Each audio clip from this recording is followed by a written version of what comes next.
জীবন আসলে 10টা প্রবলেম বড় না, প্রেম প্রীতি নাই, কেউ নাই, সেটাও বড় না, কিন্তু এই যে ওভার থিঙ্কিং কারণে বেশি বসতাচ্ছি ভাই। রাতে ঘুম আসে না, ঘুম পেতে নিয়ে ওভার থিঙ্কিং হয় ভাই। ওভার থিঙ্কিং ভাই বেশি বিরক্ত লাগে। তাও ঘুম যাওয়ার সময় ধর আরামসে ঘুম আসছে, ঠিক আছে, শরীর একদম কমফোর্টেবল জায়গায়, এর মাঝখানে চিন্তা ঢুকে যাবে গা যে ব্যাঙ্গে দাঁড়ায় মুতে না কেন। আমি ওভার থিঙ্কিং কথা বলতেছি না যে ব্যাঙ্গে দাঁড়ায় মুতে না কেন, আমি বলছি লাইফ নিয়ে টেনশন, ক্যারিয়ার নিয়ে টেনশন, এগুলি বলতেছি যে লাইফে করবোটা কি, এগুলো নিয়ে ওভার থিঙ্কিং ঘুম আসে না। ও আচ্ছা, তোর এগুলো আসে যে না ভাই, আমার এগুলো আসে না ভাই, আমার এই লাইফ নিয়ে আর কোনো টেনশন নেই, কারণ লাইফ আমরা 12টা বাজে স্যার, কি টেনশন করবো। আমার এগুলি মাথা আছে যে ব্যাঙ্গে দাঁড়ায় মুতে না কেন, সাফার মানিককে কোথায়, কোনো সময় চিন্তা করছো যে সাফার মানিককে কোথায় দেখছোস কখনো? ন্যাশনাল জিওগ্রাফি তো দেখোস নাই সাফার মানিককে? সি সি সি সি ফালতু চিন্তা, সাফার মানিক, সি সি সি সি সি ভাই, এগুলি এসব ফালতু চিন্তা। বদাই আসতেছে, বদাই হাতে জিজ্ঞেস করবো, বদাই এদিকে হ্যাঁ ডাকছস বল, ওকে সামনে তো চুলগুলো সরা আগে লাগছে কি মিমোর মতো, তারপর কথা বল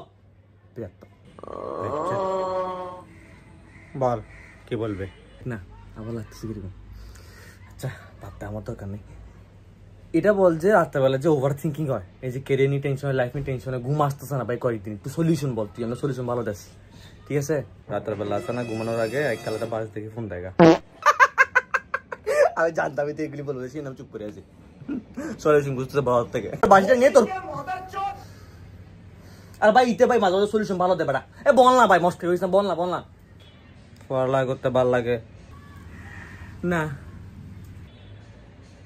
পড়তে বসলে ঘুম আসে না?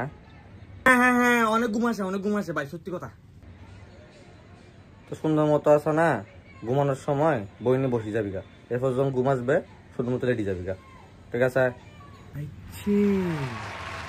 না যদি ধর তাও যদি মনে কর মানে ঘুম যাওয়ার সময় যদি ঘুম জায়গা ওভার থিঙ্কিং হয় তখন, হ্যাঁ তখন তাও না আসলে ফোন দেখা। আচ্ছা ভাই শুন না,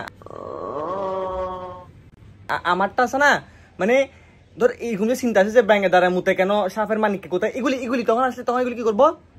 এরকম চিন্তা আসলে তুইও ফোন দেখা। আল্লাহ হাফেজ বদা, তোর 2জন দিঘা আয়।